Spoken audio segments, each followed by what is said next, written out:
Shalom saudaraku, tanpa dirasa kita sudah masuk ke awal bulan Juli.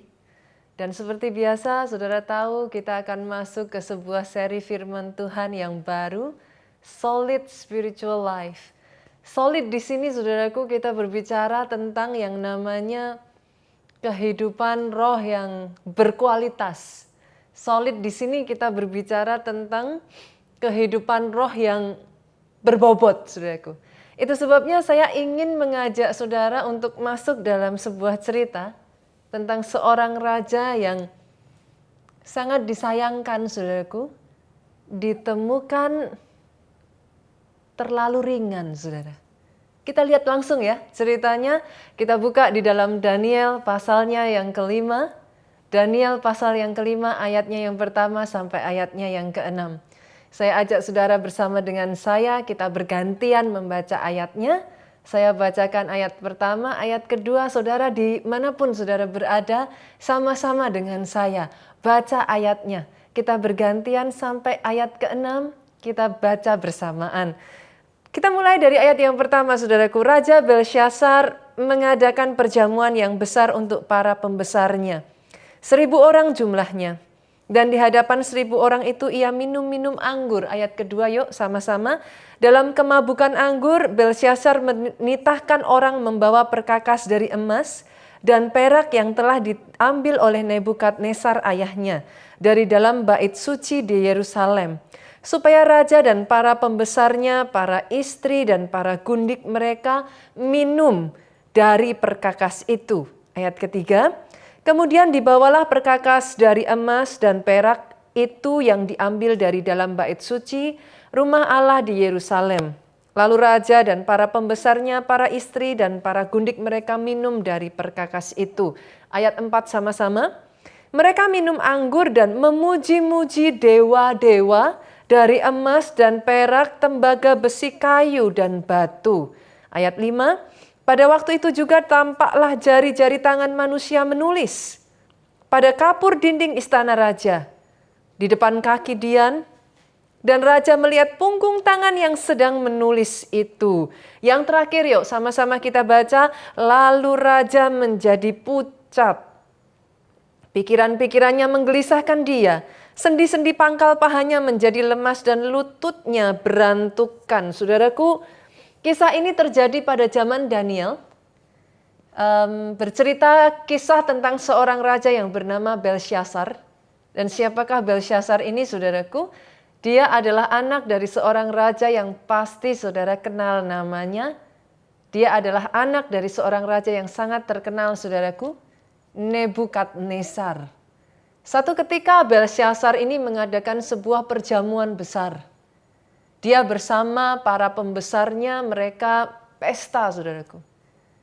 Pesta pora, mereka minum-minum, mereka mabuk-mabukan. Celakanya, saudara, di tengah kondisi dia sedang mabuk-mabukan ini, Belsyazar memerintahkan kepada pegawainya untuk mengambil perkakas bait Allah, saudara. Dia meminta pegawainya mengambil perkakas bait Allah. Nah ini, saudara, kurang ajarnya dia pakai perkakas bait Allah ini justru untuk minum-minum, saudaraku. Untuk mabuk-mabukan, untuk berpesta pora, bahkan Alkitab mencatat sambil dia memuji-muji dewa-dewanya, saudara. Di dalam semua keadaan itu, saudaraku, kalau saudara melihat ayat yang kelima, at that very moment. Ayat ini mencatat, saudaraku, pada saat itu juga tiba-tiba tampak jari seperti jari tangan manusia menulis di dinding, saudara. Saya percaya, saudara, ketika saya membaca ayat ini, at that very moment, saya tahu Belsyazar ketakutan, saudara. Begitu dia melihat jari itu muncul, dari dalam hatinya dia tahu. He knew it, he make a mistake. He knew it. Kenapa, saudaraku, ayat yang ke-6 kalau saudara baca, raja menjadi pucat. Dia ketakutan begitu rupa sampai gemetaran, saudaraku. Dikatakan lututnya itu bergemetaran, saudaraku. Pada saat itu dia tahu. Dia tahu something happen, saudara. Singkat cerita, saudara. Begitu ketakutannya raja dan dia tidak tahu apa yang harus dia lakukan. Dia melihat jari itu menuliskan sebuah kalimat, saudara. Tidak ada satu orang pun yang bisa mengerti apa arti kalimat itu. Maka ingatlah dia akan seorang pelihat, saudaraku. Ingatlah dia akan seseorang. Orang yang sama yang pernah menerjemahkan mimpi ayahnya, saudara. Siapa orangnya, saudaraku? Daniel. Singkat cerita, Belsyazar memanggil Daniel untuk menerjemahkan apa arti tulisan di dinding tersebut. Kita buka ayat selanjutnya. Kita baca kita lompat ya, saudara. Pasal 5, tapi kita baca di ayat yang ke-25 sampai ayat ke-30. Seperti tadi, boleh bantu saya ya? Di rumah saudara, di tempat saudara, jangan hanya diam saja, tapi baca ayat ini sehingga masuk di dalam diri saudara. Ayat yang ke-25, maka inilah tulisan yang tertulis itu, Mene Mene Tekel Ufarsin. Dan inilah makna perkataan itu, kata Daniel, saudara. Mene, masa pemerintahan Tuanku dihitung oleh Allah dan telah diakhiri. Tekel, Tuanku ditimbang dengan raca dan didapati terlalu ringan. Peres, kerajaan Tuanku dipecah dan diberikan kepada orang Median dan Persia. Lalu atas titah Belsyazar dikenakan kepada Daniel pakaian dari kain ungu. Pada lehernya dikalungkan rantai emas. Dimaklumkanlah tentang dia bahwa di dalam kerajaan, ia Daniel, akan mempunyai kekuasaan sebagai orang ketiga. 30 saudaraku bersama-sama, pada malam itu juga terbunuhlah Belsyazar, raja orang Kasdim itu. Saya baca ayat ini, saudara, jujur saya merinding, saudara. Oh, apa yang bisa saya katakan, saudaraku? Dalam kehidupan ini, sadar tidak sadar, suka tidak suka, saudara, ada tangan yang tidak terlihat ini. Dia menghitung. Dia menimbang. Masalahnya dan sayangnya, saudara, Belsyazar tidak menyadari bahwa selama ini hidupnya dihitung. Hidupnya ditimbang, saudara. Dia berpikir dia seorang raja, dia berhak melakukan segala sesuatu yang dia sukai. Dia berhak bertingkah laku sesuka hatinya. Jauh di dalam hatinya dia berpikir, saudaraku, tidak ada orang yang bisa menasihati ataupun menggurui dia ataupun memerintahkan dia untuk menghentikan apa yang dia lakukan. Tetapi ini yang ingin saya sampaikan kepada setiap saudara hari ini. Ada tangan yang tidak terlihat itu, saudaraku. Wow. Dia menghitung. Dia menimbang. Izinkan saya katakan ini, saudaraku. Jangan sampai dimanapun saudara berada, saudara mengulangi kesalahan yang sama ini. Yes, Pastor, bukankah kita diberikan free will? Yes. Pastor, bukankah kita diberikan kehendak bebas? Yes. Tapi ingat ini baik-baik, saudaraku, dalam semua yang saudara lakukan, apapun itu, pilihan yang saudara ambil di tempat tersembunyi yang tidak ada satu orang pun yang melihat engkau, saudara. Saudara boleh berkata, I wanna do whatever I like. Yes. Yes, you can do it. Saya nggak mau, terserah apa kata Alkitab, terserah apa kata pendeta, I don't care. Yes, you can do it. Tapi ingat satu hal ini, saudaraku. Ada tangan yang tidak saudara lihat itu. Dia menghitung. Dia menimbang. Dan tidak peduli apakah dia seorang raja. Ini ngerinya, saudara. Tidak peduli apakah dia seorang bawah, orang rendahan, apakah dia orang dengan pangkat tinggi. Apapun jabatanmu, saudaraku. Ini yang dikatakan Ibrani pasal yang keempat ayatnya yang ke-13. Saya baca ini, saya merinding, saudara. Oh, saya berdoa di dalam nama Yesus dimanapun engkau berada, ketika kau dengar firman ini diberitakan, buka hatimu, saudaraku. Ibrani 4 ayat 13 ini mengatakan, dan tidak ada satu makhluk pun yang tersembunyi di hadapannya. Sebab segala sesuatu telanjang dan terbuka di depan mata Dia. Di depan Dia, saudaraku, yang kepadanya kita harus memberikan pertanggungjawaban, saudara. Tidak peduli siapakah engkau. Oh yes, saudaraku, saya bahkan harus mengatakan kepada saudara, bahkan saya pun sebagai seorang hamba Tuhan, saya harus memberi pertanggungjawaban kepada Dia. Pada saat pertanggungjawaban itu datang, saudaraku, pada saat waktu pertanggungjawaban itu datang, saya berdoa, saudara. Siapapun saudara tidak ditemukan terlalu ringan, saudara. Karena bahkan seorang raja sekalipun, ketika ditemukan terlalu ringan, dia binasa. Wow.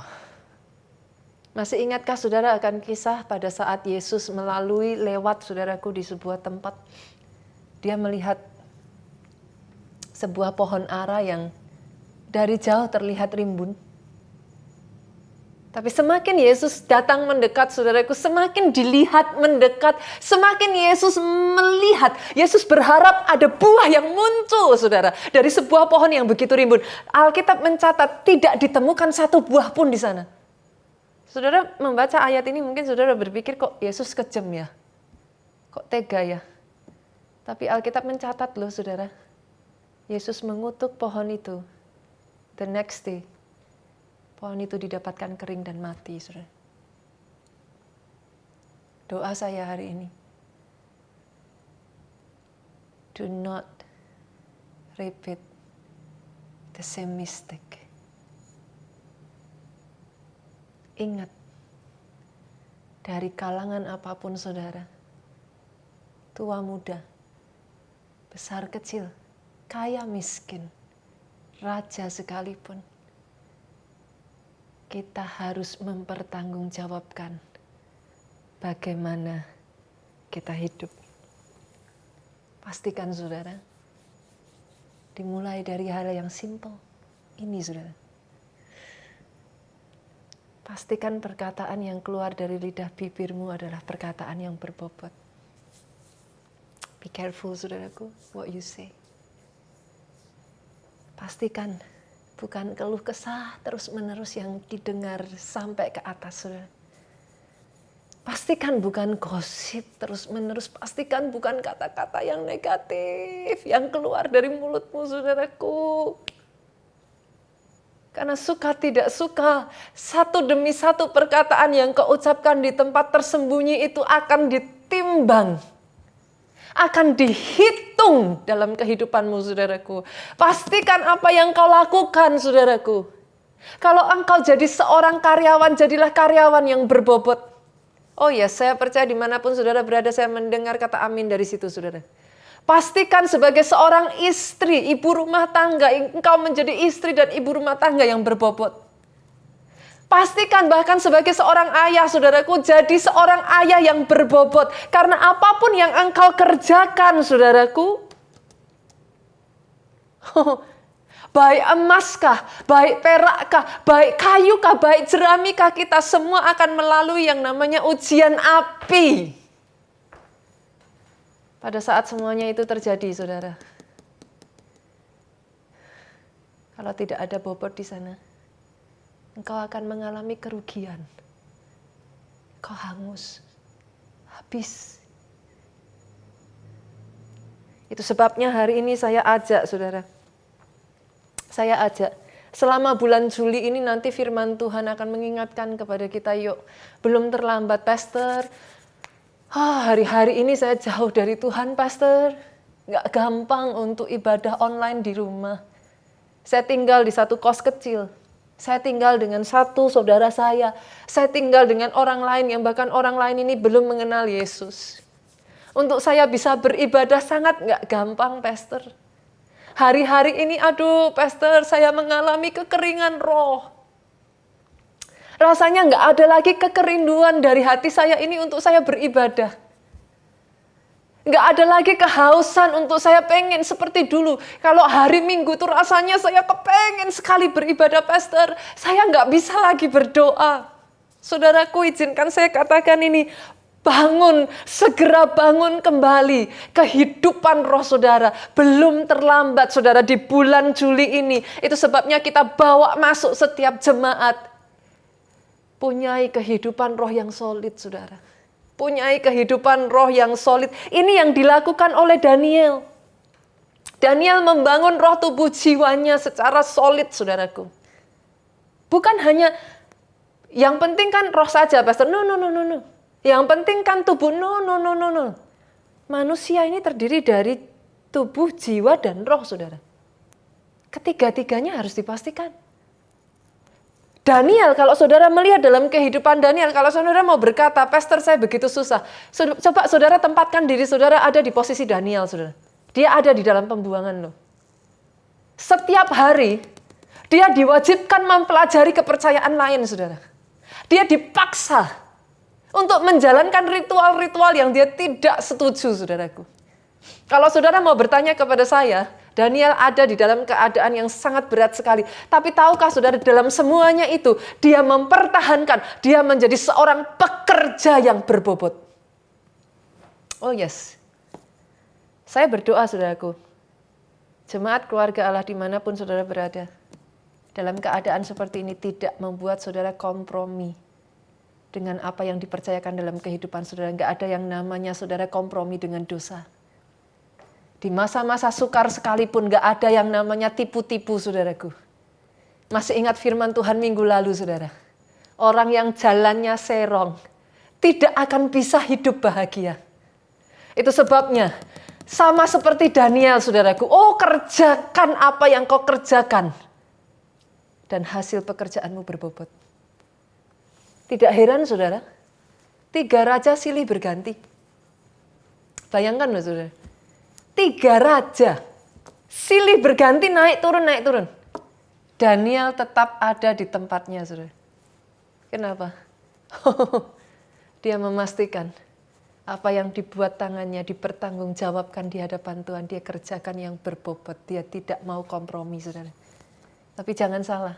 Pastor, kalau gitu kita kerja mati-matian aja.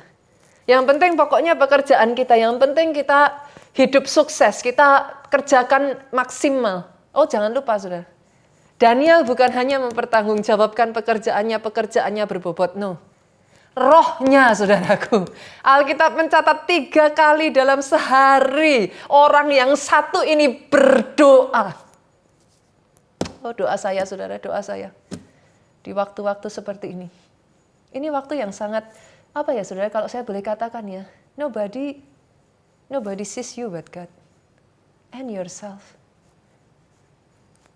You need to be honest to yourself and to your God. Dia yang kepadanya, cepat atau lambat, saudara dan saya harus mempertanggungjawabkan hidup kita. Daniel, saudara, dia bangun rohnya 3 kali sehari. Dia sujud menyembah kepada Allahnya. Bahkan dalam kondisi yang sampai di titik dia harus meresikokan nyawanya. No compromise. Izinkan saya katakan ini, saudara. Kalau iblis tidak bisa membuat saudara meninggalkan Tuhan, dia akan berusaha.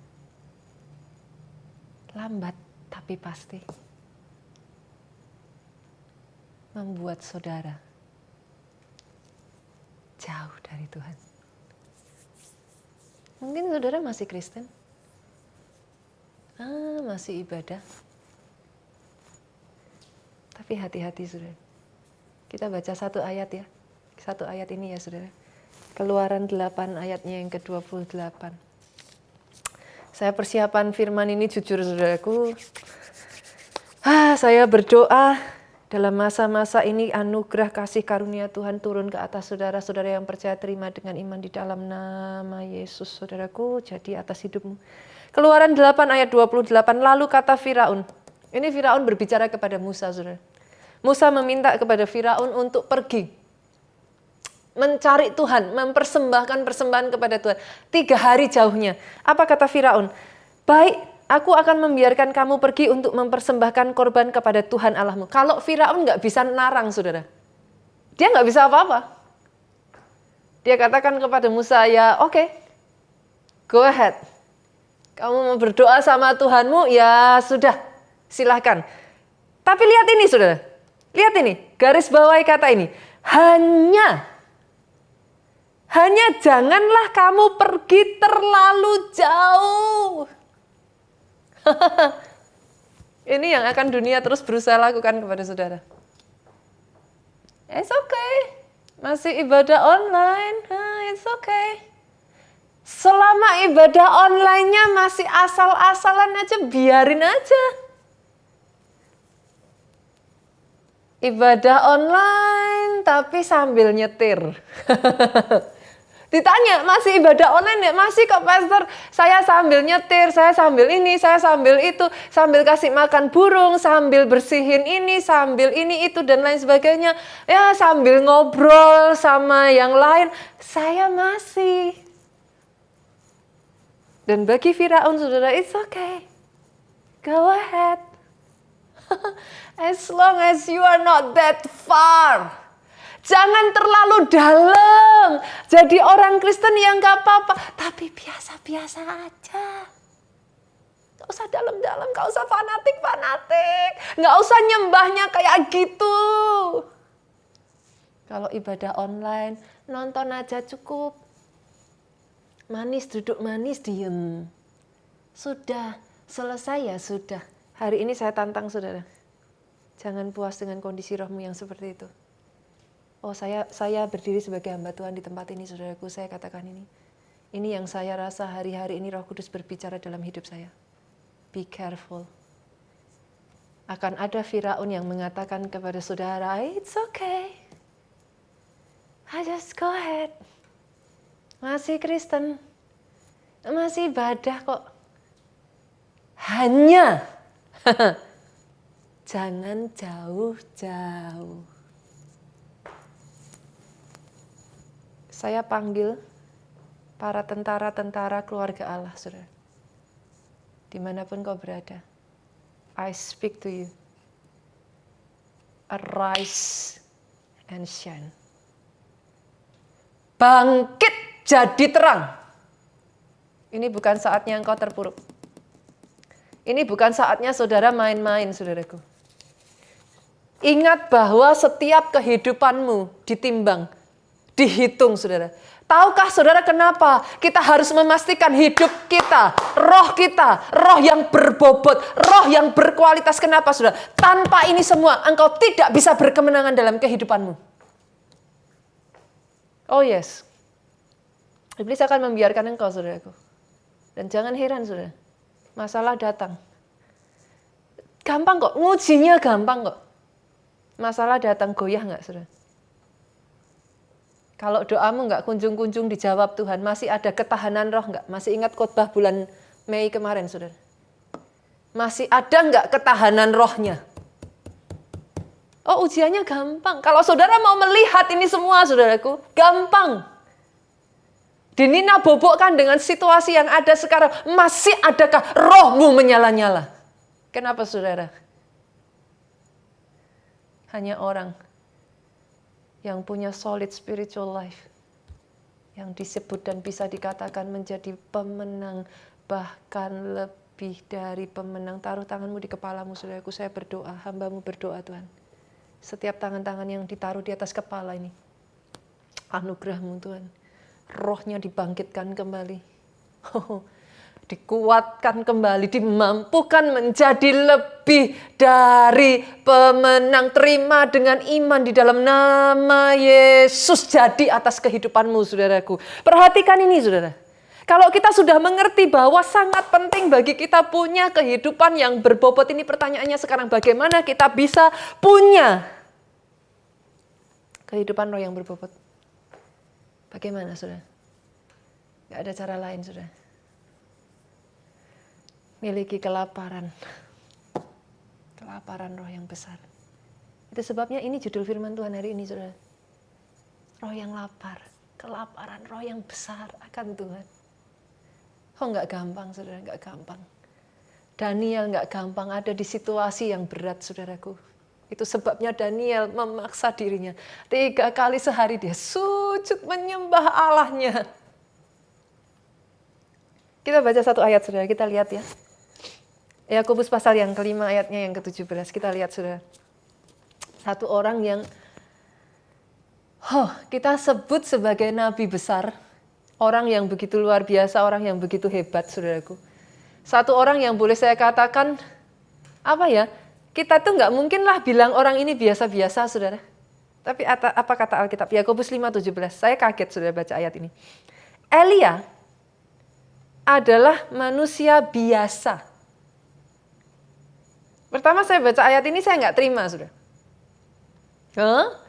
Kalau Elia disebut manusia biasa, terus kita ini siapa, saudaraku? Tapi ayat ini mengatakan demikian.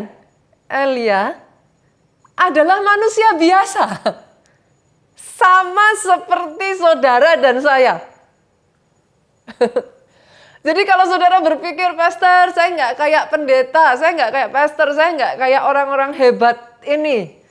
Saya orang biasa. Welcome. Artinya saudara seperti Elia. Wow. Lihat, saudara. Elia yang orang biasa ini plus dan.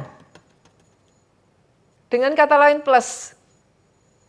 Ia telah bersungguh-sungguh berdoa. Supaya hujan jangan turun. Hujan pun tidak turun di bumi selama 3 tahun dan 6 bulan. Kisah ini saudara kenal, saudara. Tapi hebatnya, saudara yang merasa dirimu biasa, saudara yang merasa engkau bukan pendeta, engkau bukan orang suci, engkau orang biasa.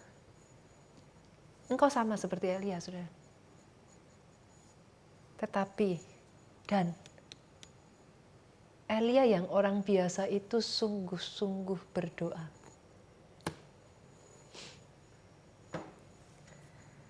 Wow.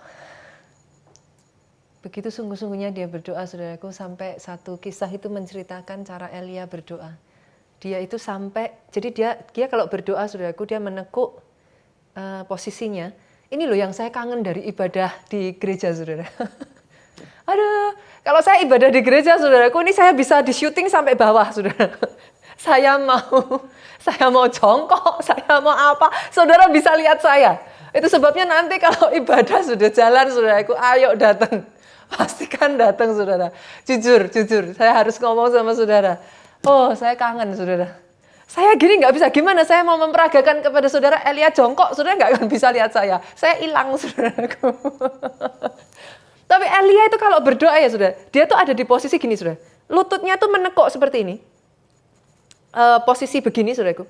Dia itu, kepala itu sampai menyentuh di antara kedua lutut, saudara.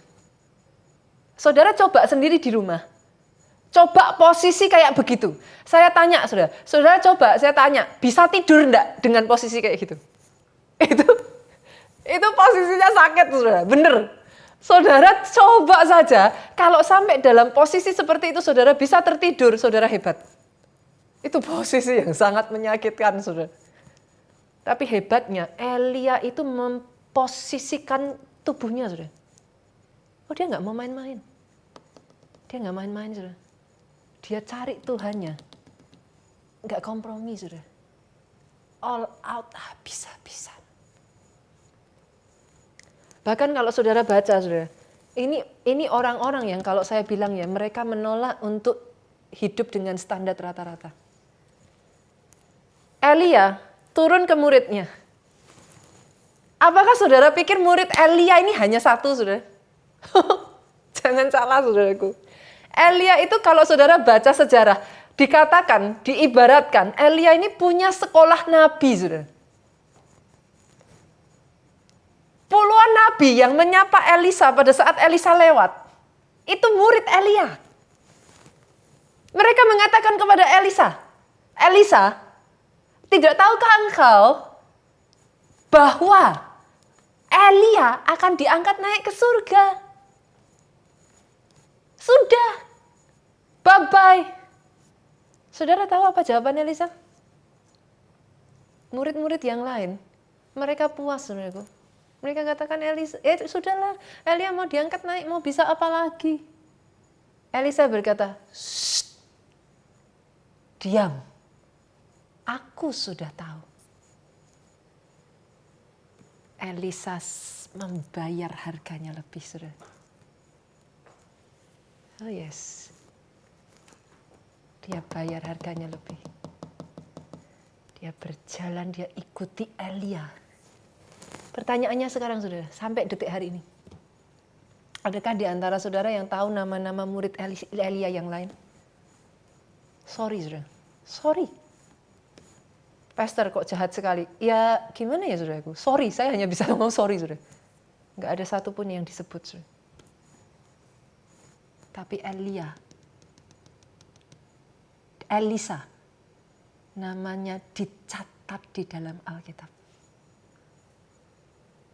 Hanya orang-orang, saudaraku, yang mau go beyond. Keadaan ini semua ya, saudara, kalau kita nggak hati-hati ya. Akan ada sangat banyak Firaun yang mengatakan kepada kita,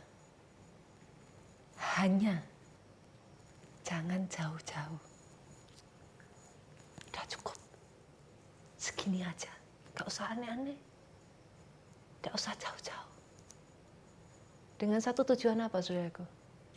Saudara tidak akan bisa mencapai kemenangan saudara. Dibutuhkan orang-orang yang mau bayar harganya to go beyond. Go beyond. Ini yang saya lihat dalam kehidupan Pak Obaja, saudara.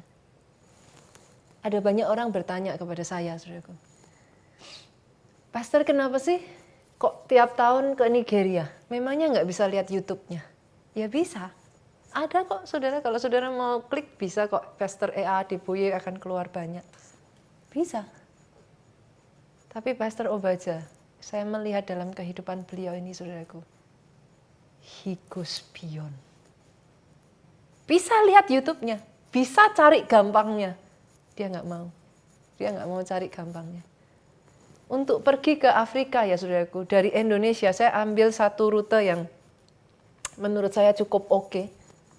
Dari Indonesia itu dari Jakarta Dubai, saudara, itu 8 jam. Transit, belum transit, saudara. Transitnya tergantung. Bisa 4 jam, bisa 6 jam, tergantung, saudaraku. Dari Dubai, kita berhenti di Nigeria, itu another 8 hours. 8.5, saudara. Jadi tanpa transit saja perjalanan kita tuh 16 jam, saudara. Tanpa transit. Kalau dengan transit itu bisa sampai 20 jam, bisa lebih, saudara. Kalau saudara tanya, memangnya di sana dapat apa? Seperti apa sih? Kok sampai segitunya? Tiap tahun, apa ya istilahnya, kalau orang Jawa bilang tuh dilakoni, saudara. What is dilakoni? Apa ya, segitunya gitu. Kok mau gitu? Ngapain? Tapi saudara lihat, setiap kali kami pulang dari Nigeria, yang Tuhan lihat bukan masalah Nigerianya, saudaraku. Tapi hati yang mau go beyond. Hati yang tidak puas untuk hanya rata-rata. Hati yang tidak mau hanya standar saja. Oke saja. No. Dibutuhkan ada hati yang mau go beyond. Strive for more, saudara. Kelaparan dan kehausan yang begitu rupa, saudara. Ini yang sesungguhnya terjadi, saudaraku, dalam kehidupan, apa ya, saya nggak pernah melihat orang-orang yang dipakai Tuhan sampai luar biasa yang nggak seperti ini, saudara. Saudara sebut siapa? Elia. Orang biasa. Semua orang, artinya dengan waktu Alkitab mengatakan ini dengan kata lain, saudaraku, semua orang bisa. Karena Elia orang biasa. Tapi dia go beyond. Tuhan pakai dia. Sampai namanya begitu rupa. Elisa, go beyond. Pastor Obaja, go beyond, saudaraku. Gak ada orang-orang yang saya kenal, saudaraku, yang hidupnya berkemenangan, dipakai Tuhan untuk perkara-perkara besar, yang hidupnya, rohnya biasa-biasa. No. Bahkan ini yang terjadi pada murid-murid Yesus, saudaraku. Pada zaman jemaat mula-mula, di mana pada saat itu mereka beribadah di rumah dan beribadah di bait Allah, saudara. Sampai satu ketika, sama yang terjadi seperti kita, saudara. Bagaimana? Bait Allah dihancurkan, saudaraku. Mereka ada di dalam masa penganiayaan sampai akhirnya mereka tidak bisa beribadah di bait Allah. Sama, saudara. Kita juga mengalami. Puji Tuhannya sekarang kita sudah mengenal yang namanya teknologi, internet. Kita masih puji Tuhan bisa ibadah online, saudaraku. Pada saat itu, murid-murid Yesus, mereka ada di rumah-rumah, saudara. Mereka harus bersembunyi. Tapi tahukah saudara, di rumah mereka tidak menurunkan standar roh mereka. Di rumah mereka, hati yang menyala-nyala, saudaraku. Itu yang ada di dalam roh mereka. Itu sebabnya mereka tidak segan untuk mati buat Yesus. Dan tahukah saudara, pada saat sampai di satu titik ibadah di bait Allah itu dibuka kembali. They rejoice. Mereka bersuka cita, saudara. Doa saya. Saya sungguh-sungguh berdoa, saudaraku. Tidak lama lagi, saudara. Saya bisa jumpa dengan saudara. Saya kangen sekali, saudaraku, beribadah di gereja kembali. Tapi saya berdoa. Ketika itu terjadi, saya akan berjumpa dengan orang-orang yang rohnya Gibeon. Sama seperti Daud, saudara. Dalam semua kesibukannya, dalam semua permasalahan dan pergumulannya, apa kata Daud, saudaraku? Aku bersuka cita ketika dikatakan kepadaku, mari datang ke bait Allah. Saya tahu, jemaat keluarga Allah, para pelayan Tuhan, adalah orang-orang yang sama seperti yang Daud katakan. Lebih baik satu hari. Betul, saudaraku? Sampai dibuat sebuah lagu pujian. Lebih baik satu hari di pelataranmu daripada 1000 hari di tempat lain. Karena Daud tahu ada sesuatu yang berbeda, saudara. Ketika kita beribadah bersama-sama, kita suasananya, kebersamaannya, kita mengangkat tangan bersama-sama. Ada sesuatu yang berbeda. Itu sebabnya, saudaraku, miliki. Tidak bisa tidak, saudara. Hari ini datang di hadapan Tuhan. Kembali, saudara. Datang, saudaraku. Kita masuk, saudaraku. Miliki roh yang haus, miliki roh yang lapar. Kita masuk di dalam hadirat Tuhan, saudara. Miliki roh yang lapar akan Tuhan. Kita masuk, saudaraku. Kita datang dengan kehausan. Jangan izinkan rohmu, saudaraku, terus ada di dalam keadaan yang kering. Jangan izinkan rohmu ada di dalam keadaan yang bahkan mungkin mati, saudaraku. Karena siapapun saudara, dari latar belakang apapun engkau, tua muda, besar kecil, saudaraku, kaya miskin, ingat satu hal ini. Ada tangan yang tidak terlihat, yang saat ini sedang menghitung. Ada tangan yang tidak terlihat ini, saudaraku, yang saat ini sedang menimbang.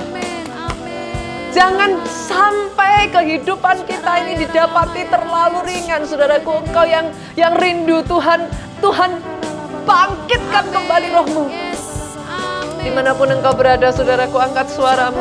Angkat suaramu, angkat suaramu, angkat suaramu. Kiratakan nama Yasyete karalalalala bayashikinereto.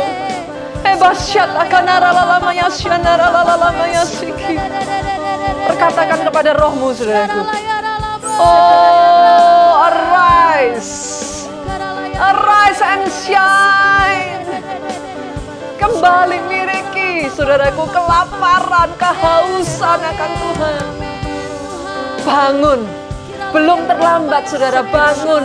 Kehidupan roh yang berbobot, kehidupan roh yang berkualitas. Iraposyete kanaramo, esyete karalalala bayasiki. Aku perkatakan saat ini, setiap roh yang mulai suam-suam kuku dibangkitkan kembali.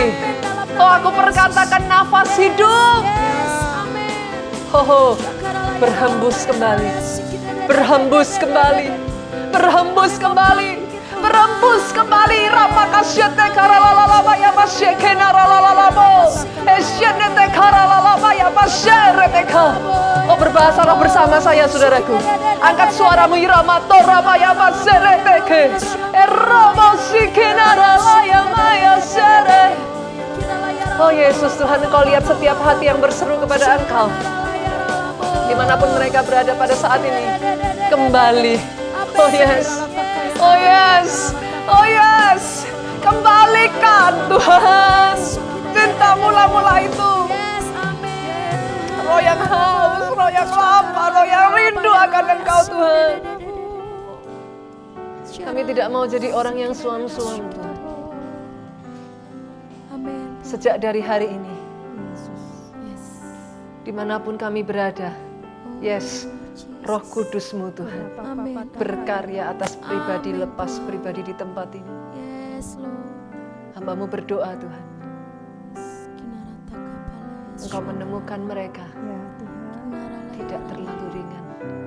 Hamba berdoa Kau temukan pribadi lepas pribadi ini menjadi pemenang, bahkan lebih dari pemenang. Kalau itu yang saudara percayai, saudaraku, bersama-sama dengan saya katakan, saudaraku, amin, amin, amin, amin. Tuhan Yesus memberkati saudara.